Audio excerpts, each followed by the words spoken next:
So quick revision of work, power, energy. Okay. So I think yesterday also we did a little bit, because since we don't have the recording for that, so I'm gonna restart and I'm gonna try to cover the entirety of work, power, energy in less than an hour. So we'll start basically with what work is, and then we'll talk about what energy is. Okay. Then we'll try to relate what is work energy theorem. All the while we'll also be doing questions from Rahul Sardana. Okay.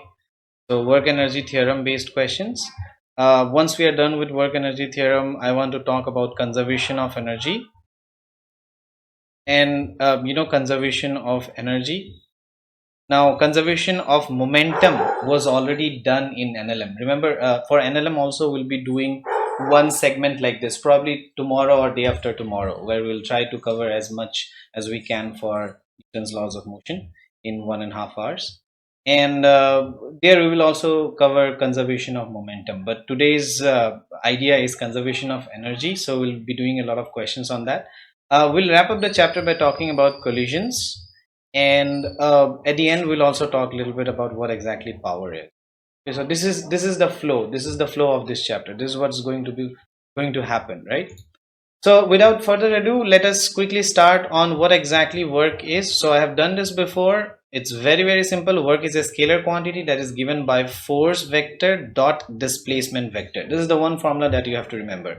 Now this can be written as F as cos theta, right? Where you're dealing with two vector quantities, the F vector, right, and some displacement vector, and the angle between these two vectors is theta. Okay, the angle between these two vectors is theta, and the work done is a scalar quantity that is given by force into displacement and the angle, cos of angle between them. Now there could be few cases, right? For example, if theta is, let's say, 0 degrees, theta is 0 degrees. So in that case, what happens is cos theta essentially becomes 1. Cos theta becomes 1 when theta is equals to 0 degree, and cos theta becomes minus 1 when theta is equals to 180 degrees. So these are the two cases. So that means if you have a block with force and displacement in the same direction, the work done will be simply force into displacement. If you ever have a block in which force and displacement are in opposite directions, then work done will be Fs cos of 180 degrees, which is essentially minus 1. So the work done will be minus F into S. Okay. In a weird case, when force and displacements are 90 degrees to each other, in that case your work done will always come out to be 0. Why? Because cos 90 is 0. So these are the three cases that you can have in a scenario like this. Okay, so this is how you find out work done for constant forces. If you have constant forces, this is the way to go. Okay. Now, constant forces can also be given as in the component form. For example, force can be given as 2I plus 3J plus 4K, and your displacement could have been given by minus 2I plus 4J plus 3K. In that scenario, how do you find out work done? Well, you do again the same dot product, but dot product in component form is just you multiplying the components and then adding them together. So 2 multiplied by minus 2 plus 3 multiplied by 4 plus 4 into 3 just gives you minus 4 plus 12 plus 12. So essentially 20 joules. Remember, the SI unit for work done is joules, same as energy, right? And apart from this, what do you do when you have force as a function of displacement? Like, for example, if I give you force as x square, how do you find out work done? Now, first, understanding what exactly a displacement force that is dependent on displacement itself. Well, this means that whenever you are going towards right, x equals to 1, x equals to 2, your force is not constant. At this location, force will be 0. At this location, force will be 1 square. At this location, force is going to be 2 square. So at every instant, the force is changing, and the work done formula, force into displacement into cos theta, is only valid for constant forces. How do you deal with a situation when you have work done which is sort of dependent on displacement itself? Well, work done can be found out by integrating force with respect to displacement, and you putting in limits from, you know, x initial to x final. Like for example here, if you just integrate x square with respect to x, now again remember ds is displacement, it can be dx, it can be dy, or it can be dz, depending on what kind of displacement we have, depending on what kind of displacement we have. Here we have a force. Yeah. I added to the lead. But in the restitution, you use it like, or is it line of effect? Yes. So I can't use it along the different direction. No. Continue. Okay, so dx, dy, dz. It's getting really hot. 1 second.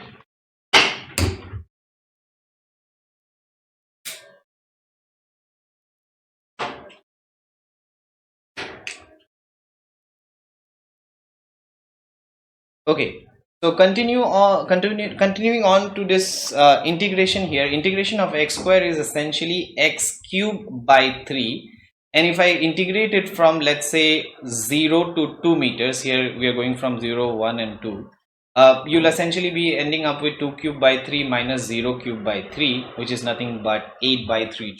Okay, so if ever you have a variable force, if you ever have a variable force, guys, no need to note down this. I'm going to send the notes for this after the class. Okay, I'm going to upload it, so you don't have to copy shit down. Okay, so variable force, if you ever have, the small amount of work done that you found for a small displacement is going to be f dot ds. Remember, even if you're doing the integration, the cos theta still remains. The cos theta still remains. Okay, so one thing I need you to understand is that when you integrate on both sides, you'll have to put limits. And regarding limits, whenever you are asking what limits you are putting, always ask yourself this question: what exactly am I putting limits into? Okay, so how do you find out if you are ever given a, you know, a question or a graph between force and displacement itself? Remember, when we are talking about the basics of you know, the graphs and everything, the area under the curve essentially gives you, like, if you have a y quantity and an x quantity and you have a graph in between, this area usually represents what is the multiplication between x and y. So in a force versus displacement graph, the area under the curve would represent force into displacement, which is nothing but work.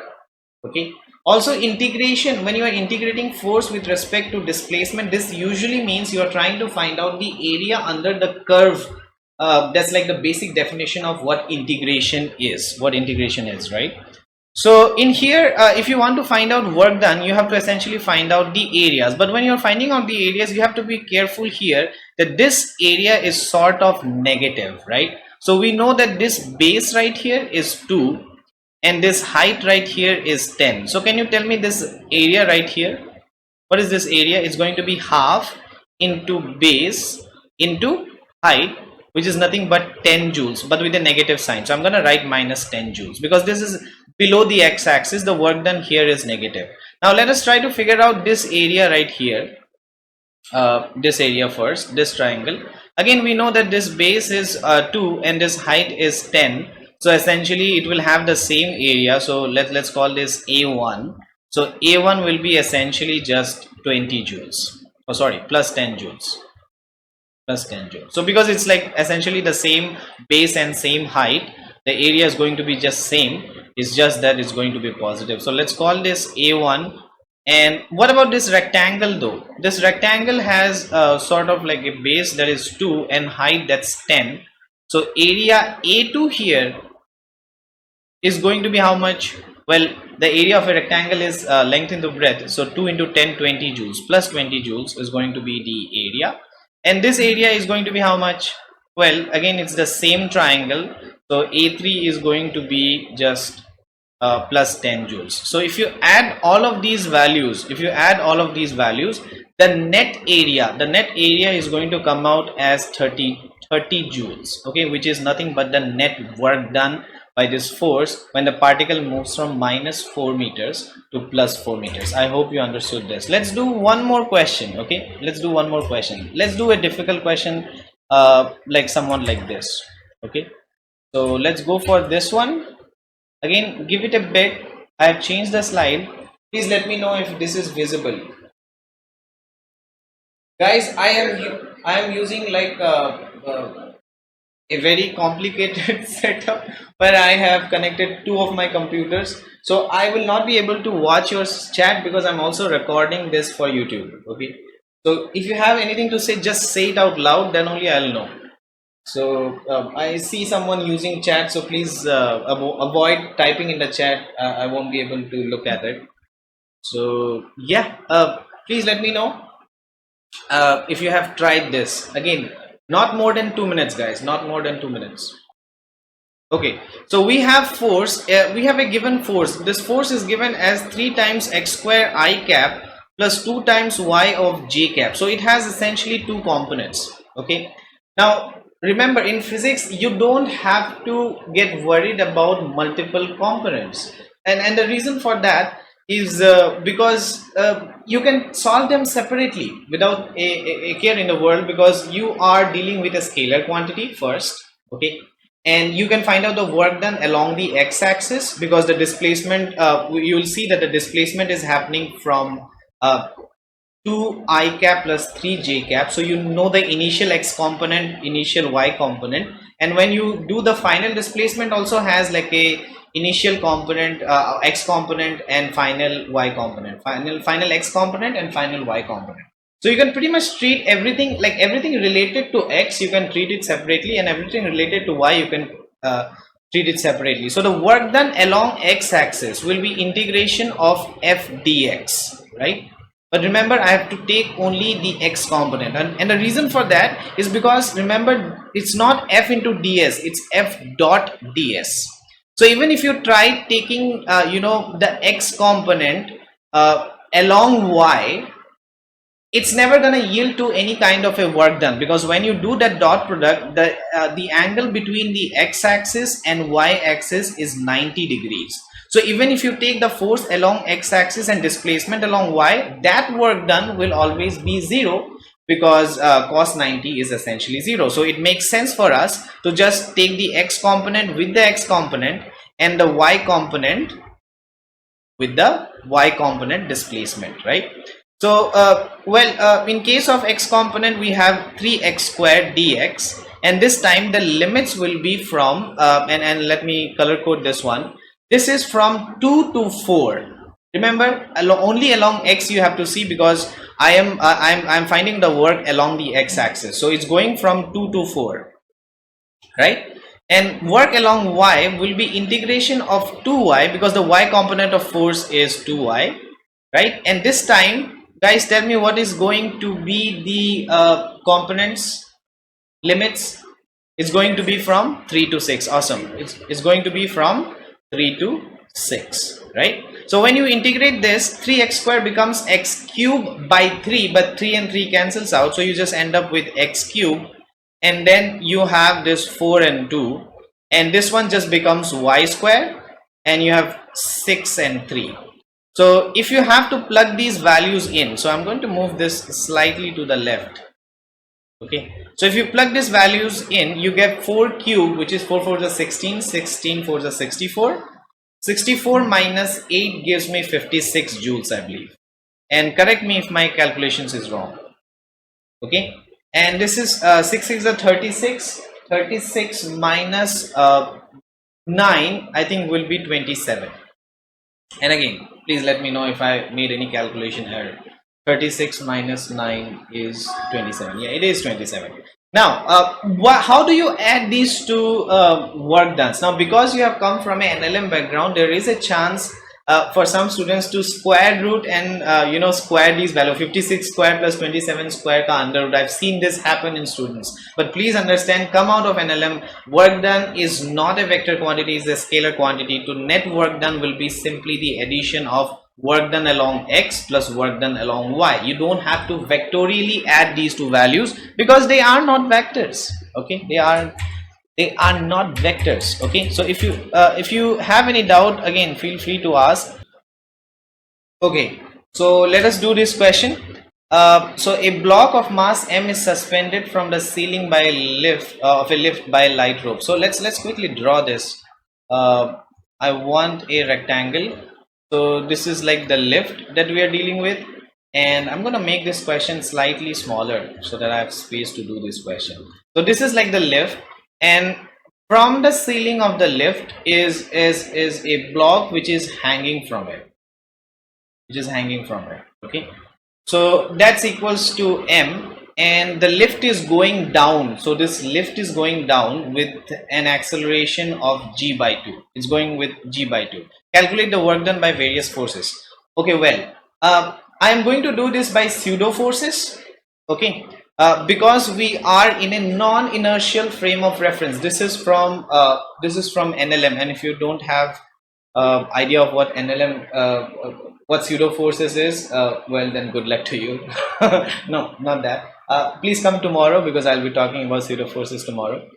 Then if I make the FBD of this block, what are the different forces on this block? Well, there is capital mg acting downwards, there is tension acting upwards, and also there is going to be a pseudo force which will be acting in the opposite direction of the acceleration of the frame. So that means upwards. See, the lift is going downwards, so that means pseudo forces will be acting upward, right?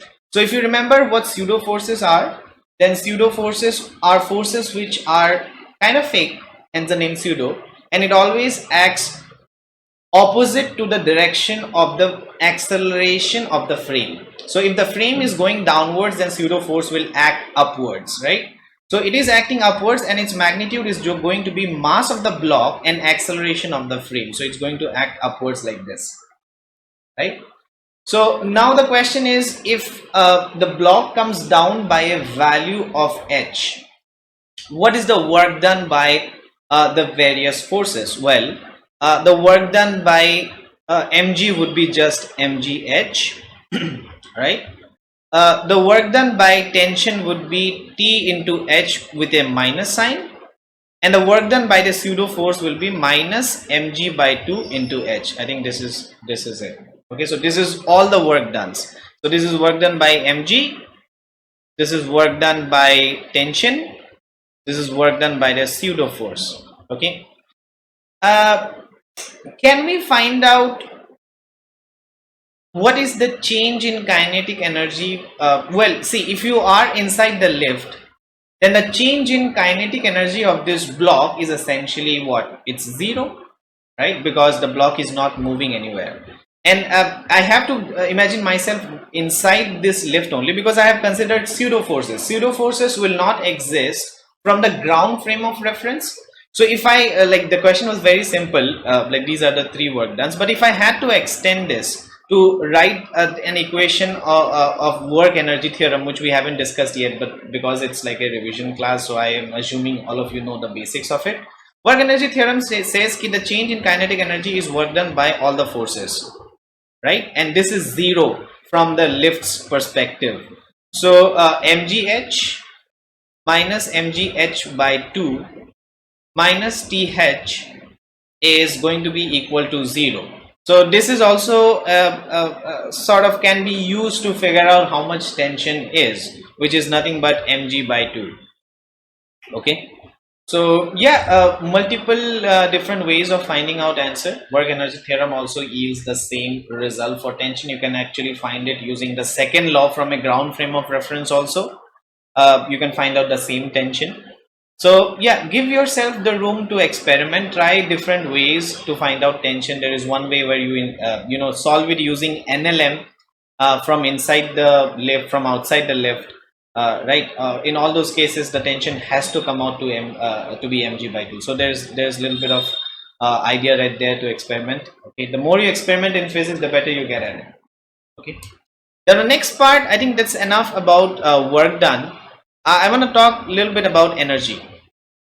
Okay. Well, energy. Well, whenever you do work, that work can get converted into some form of energy. Now the two basic form of energy that you already know by now is kinetic energy, and which is, and I don't have to put too much effort into this because everybody knows what kinetic energy is, and it is equals to half times mass into the velocity square, which is which does not change. The definition does not change as we go above and above. Like 8, 9, 10 you have studied, it's half mv square, still it's half mv square, it's always going to remain half mv square. Okay, so any energy that comes by the virtue of the motion of a body is kinetic energy, and it is equals to half mv square, and that half mv square unit is joules, right? The other thing that you are aware of is potential energy. Now guys, remember, potential energy is a little bit trickier than kinetic energy. It is not easy as saying as it is mgh, because in 9th standard you have studied that potential energy is just mgh. Well, the updated definition for this is that potential energy is negative. It is the negative of work done by conservative force, or you could say that it is the positive of work done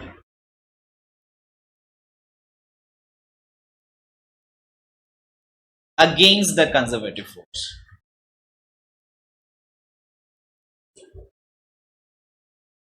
Okay, against the conservative force.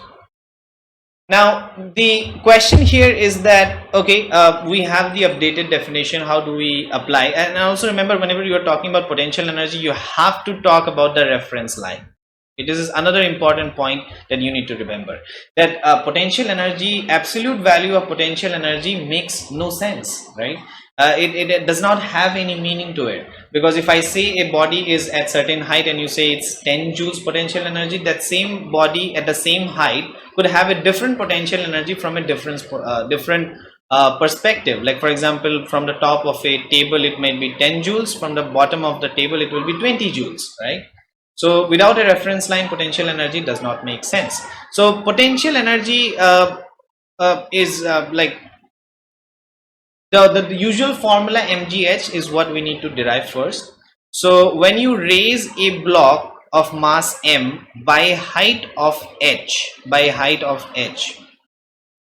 how much is the gain in potential energy? Well, you're saying okay, change in potential energy is just negative of work done by the gravitational force. According to this definition, it just says whatever is the work done by the gravitational force, uska negative if you take, that's going to give you the change in potential energy. Well, when you lifted the block up, all during this motion, the mg force was always acting downwards, and the displacement that is happening is in the upwards direction. So that means, what is the work done by gravity? Well, it's going to be minus mgh, and when you plug that value in here, you get minus of minus mgh, and you get like plus mgh. So this is where potential energy equals to mgh sort of comes in, right? The potential energy increases when you lift the block by a height of h. Now this is very easy, okay, and we're going to do questions on this. But a little bit more fancier than that is the work done or the potential energy stored by a spring. Now this is potential energy by a spring. Okay, by a spring, right? Now if you have a spring like this, okay, and this definition or this derivation is sort of little bit painful for some people, so I'm going to do it a little bit slowly. Okay, so imagine, first of all, my question to you is, how much is the spring force? You know, it's equals to kx. It's one of those forces that depends on the displacement. And that too is actually equals to minus kx. Here the minus sign represents sort of the negative sort of, how can I say this? It's like it always acts opposite to the direction of displacement. So if you compress the spring, chances are the spring will push back. If you pull it, it's going to pull back. So it's always opposite to what we do, right? So if you push the spring by a value of x, my question is, how much change in potential energy happens? Is it increases? Is it decreases? Okay, so for that, first we need to find out what is the work done by spring. For that, I need to integrate force with respect to displacement, and the precise reason for that is because this is a force that depends on displacement itself. Now this is where the major issue is.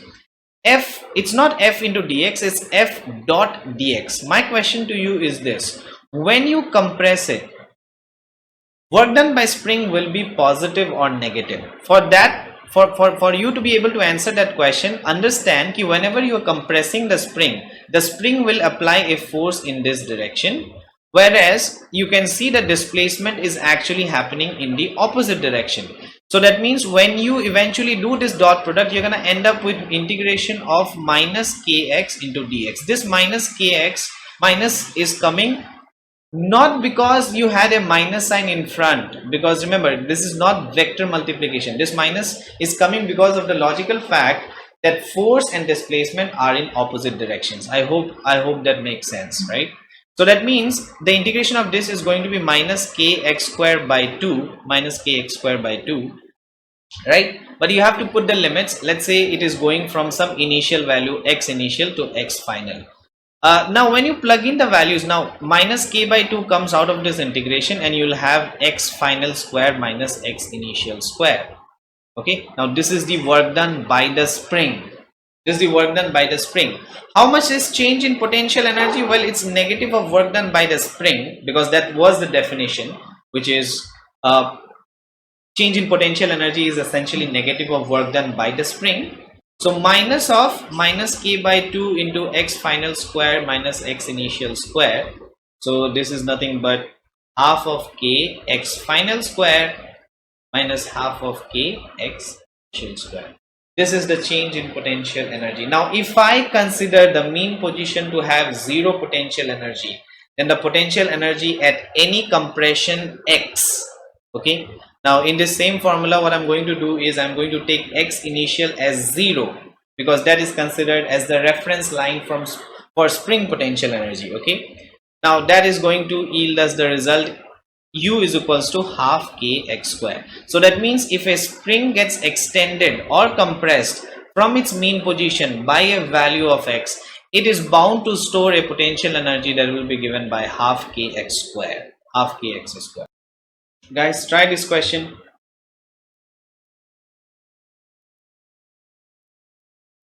Theory takes you far. Okay, so on attaching 4 kg mass to a spring of length 30 centimeter, the spring stretches by 20 centimeter. Okay, then the mass is pulled down until the length of the spring becomes 60 centimeter. So calculate the amount of elastic energy stored in the spring. So it's a trick question. You don't have to worry about anything here. You gotta understand ki, okay, the spring's natural length is, you know, it's just what it's given to us as 30 centimeter, and if you attach a block to it, it goes up to 20 centimeter, which is irrelevant to us. Stretches by 20 centimeter, and after it has stretched 20 centimeter, then the mass is pulled down until the length of the spring becomes 60 centimeter. So in my final position, the spring is actually at a distance of 60 centimeter. So my question to you guys is, how much is the extension essentially? How much is x? Now this is what this works if you know what exactly x is. X is essentially from the natural length how much extension in the spring happened. Well, it's just 60 centimeter minus 30 centimeter, right? So it's like 0.3. Okay, now this is given to us as 0.3. X we found out as 0.3. We also need to find out how much k is, and that is, I think, where the second you know, the information here comes out to be handy. So we'll make the NLM diagram for when it is, you know, in equilibrium, right? If they are saying ki at 20 centimeters the block and the spring is at equilibrium, and sort of spring stretches by 20 centimeter means ki by the sheer ability of the weight of this block, it is able to extend by a value of 20 centimeter. So on the block there's going to be two forces. One is like kx in the upward direction because spring is attached in the upward direction, so kx upwards. And downward direction, what force is acting, guys? 40 Newton is acting because it's a 4 kg block. On a 4 kg block, a weight equal to 49 Newton is going to act in the downward direction. X, by the way, is 0.2 because it has extended by a value of 20 centimeter. So this is now in equilibrium. So from here you can say ki K into 0.2 is essentially equal to 40 Newton. So can you tell me how much is K? Say what? 20 Newton per meter? Yes? No, 200 Newton per meter. Sorry, my bad. 200 Newton per meter. Please let me know if I'm making any calculation errors. That's 2 by 10 and 2 cancels out with 40 becomes 20. 20 into 10 is 200 Newton per meter. So I got my value of K. I got my value of X. So what is the elastic energy stored in the spring? Well, half K X square. Half into 200 into 0.3 ka square, right? So that's how much, I think 0.09, that's 9 joules, I believe. 100 into 0.09, I think it's 9. Yeah, you gotta stop making calculation errors.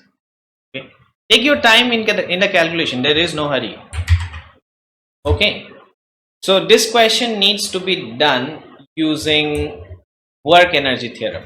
Okay, now this is a good segue into what exactly work energy theorem is. Okay, so remember, work energy theorem is like really simple. The work energy theorem,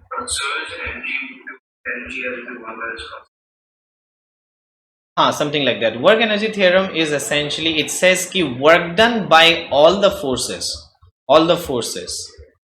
is equals to change in kinetic energy, is change in kinetic energy of the body.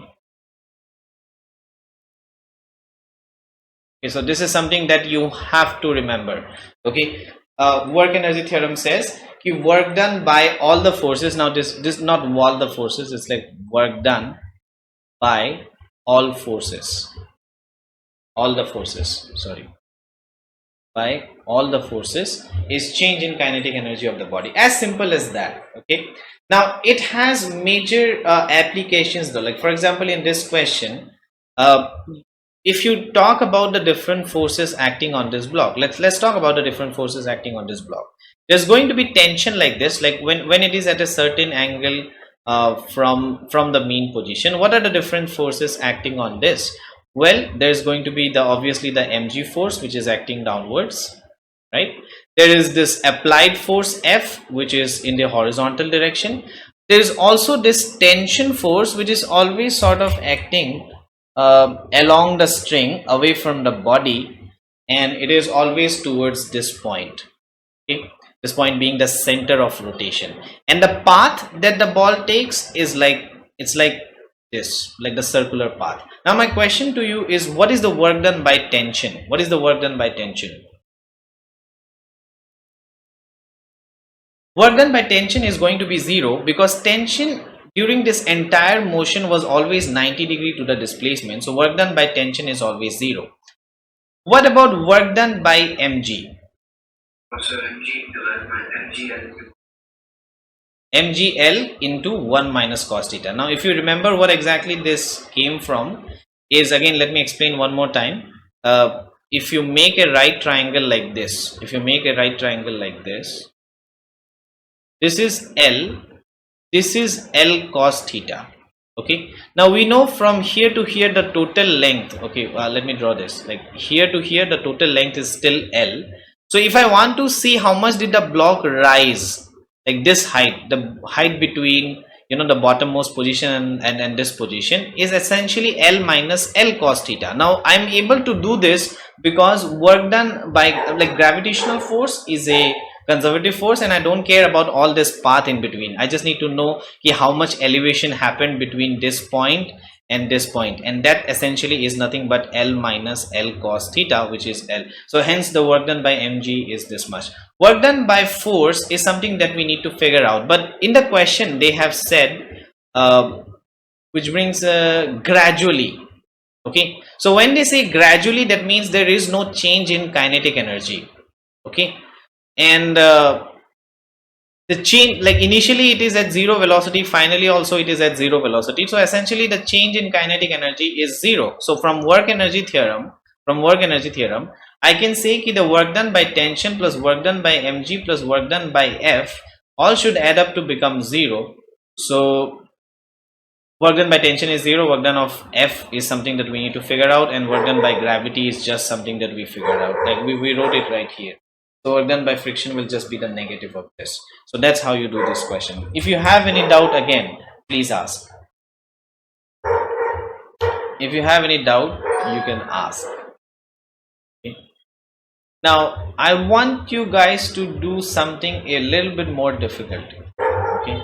And for that, I'm going to bring some chains. Before we bring in the chains, one more question from Springs. Okay, so let's see if you are able to grasp the topic. Try this question out. Try this question out, guys.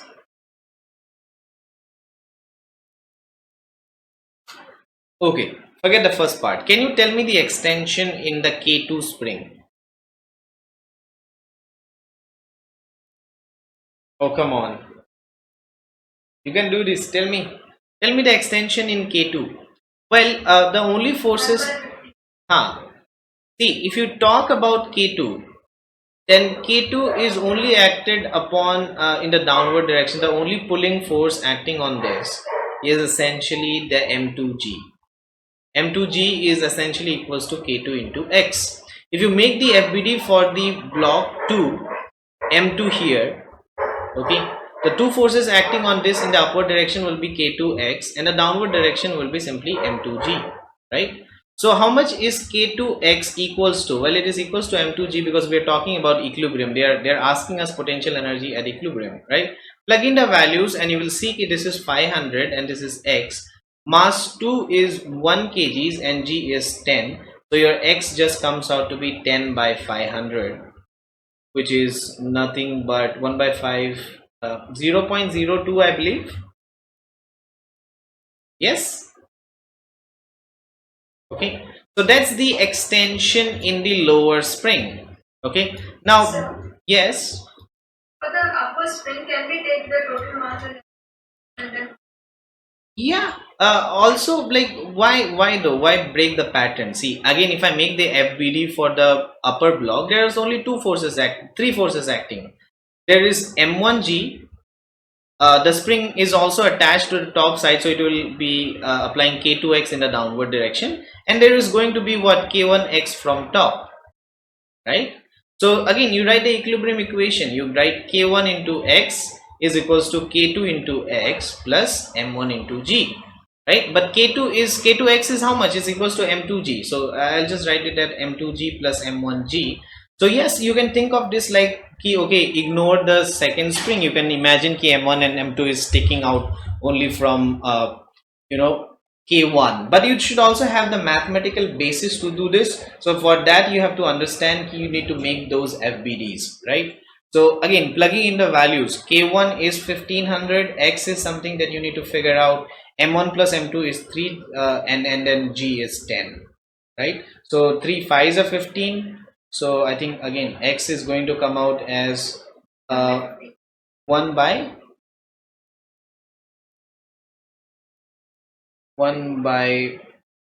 50, right? 0.02. 1 by 50, which is 0.02. So essentially the extension in both the springs came out to be same. So the potential energy will be what? Half K1 X1 square plus half K2 X2 square. But because X1 and X2 are same, so you can pretty much say it's half of K1 plus K2 into X square, because X is same, right? So it's half of, how much is K1 plus K2? I think 1500 plus 500 is 2000 into 0.02 ka square, right? And I think we can do this. This is essentially 1000 into 0.0. It will have how many decimals? 4 decimals. 1004, right? So that just puts us at 0.4 joules. I think this is the answer to the first question. Please let me know any calculation mistakes I did. Okay. Now, how do you find out? The work done in pulling the M2 by 8 centimeters? Well, all you have to do is find out the change in potential energy during this process and equate it to put a minus sign in front, and you're gonna get the answer. So again, try this. It's actually very nice question, so I'm not gonna waste it. So I'll give you a little bit more time to figure out the second part. Just 2 minutes though, not more than that. No. If you pull down M2 by 8 centimeter, there's a obviously M1 is also going to come down. Do you understand? It's not gonna happen ki if you pull the spring down, like the lower spring downwards, ki M1 stays there only, because that force that you apply from the bottom will get uniformly distributed in both the springs, right? Such that M1 is always at equilibrium, M2 is always at equilibrium. I hope that makes sense. Okay. So we already know that these springs are already extended by a value of 2 centimeters, right? So if you pull it down further by a value of 8 centimeters, okay, so this sort of arrangement is going to work like this. So let's say this get extended by x1, and this also get extended by x2. So we know ki x1 plus x2 is 8 centimeter. That's given in the question. Okay. We need to find out another equation for this. Okay, we need to find out another equation for this. So so x1 plus x2 pull down by 8 centimeters from the main position. Well, there is a little bit of ambiguity in this question. Is it being pulled from this position? I believe it is pulled from this position only. Okay. So guys, you gotta understand that already they are extended by a value of 4 centimeter, right? So the total extension would be not 8 centimeter. X1 plus x2 is going to be 8 centimeter plus 4 centimeter. Now if you have any doubt in this, please ask.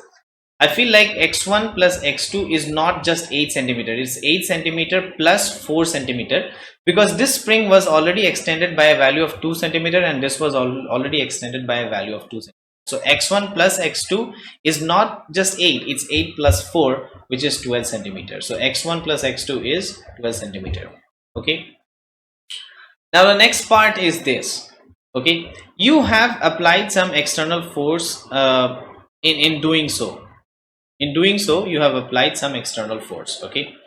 Now that external force, whatever it is, it has extended.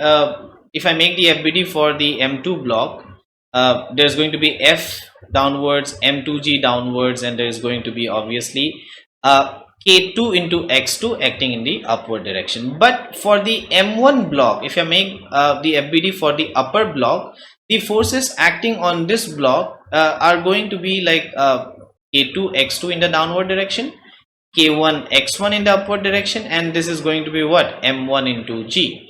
So I always know K1 X1 should always be equals to M1 G plus K2 into X2. I hope that makes sense, right? So that means 1500 into X1 is equals to M1G, and that's M1G is like 20 plus, and K2 is how much? 500 into X2. Okay. Now again I have to convert this into meters, so this has to be 0.12 because it has to be in meters, because I'm dealing everything here with SI units. So from here you'll get 1500 X1 minus 500 X2 is equals to 20. So if I divide by 5, 100 actually. If I want to divide it by 500 too, and I have 3x1 minus x2 as 0.04. So if you solve these two equations, you're gonna get the values of x1 and the value of x2. Does that make sense? Because you have two unknowns and two variables now. I have x1 plus x2 is equals to 0.12, and I have 3x1 minus x2 as 0.04. So if you solve these equations, you will have the values of x1 and x2. Once you have the values of x1 and x2, you know exactly what is the new sort of potential energy, because that will be how much? Half k x1 square plus half k2 x2 square.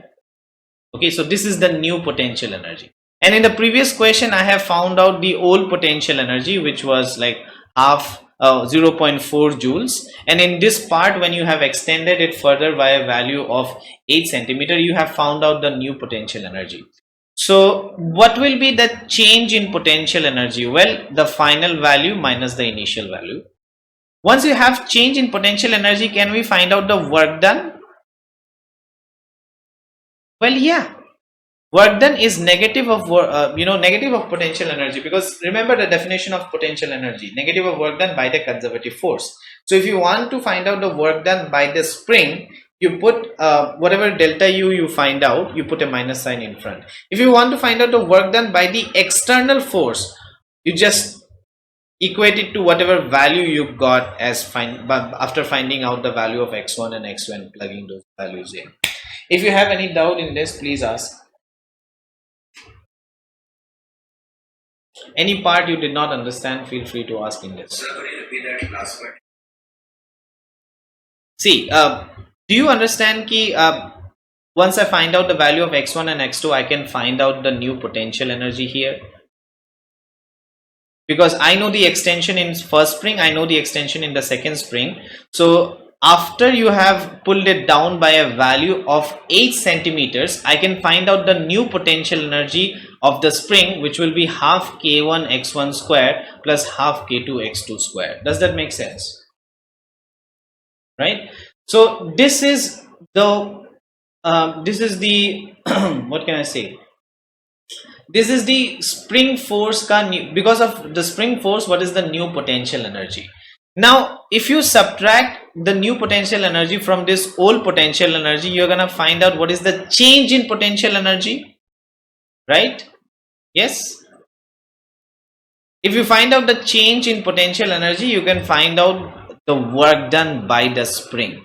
You can find out the work done by the spring. Find out what is the change in spring potential energy, which we did, right? Now you can also find out what is the work done by the gravitational force, right? And that will be how much did the blocks drop from the initial position. Now initially the block was at 0.2 centimeters. Now it has dropped to some x1 value, and again you can find out this x1 value from here, like solving these equations. So yeah, the change in potential energy will actually be minus mgh. No, work done will be positive, sorry. The work done will be positive, so work done by gravitation will be whatever this mgh is. Okay, but as long as you're finding out the work done by spring, you have to do the change in potential energy of spring, not the gravitational force. I hope that makes sense. Yes, Jadip, is that clear?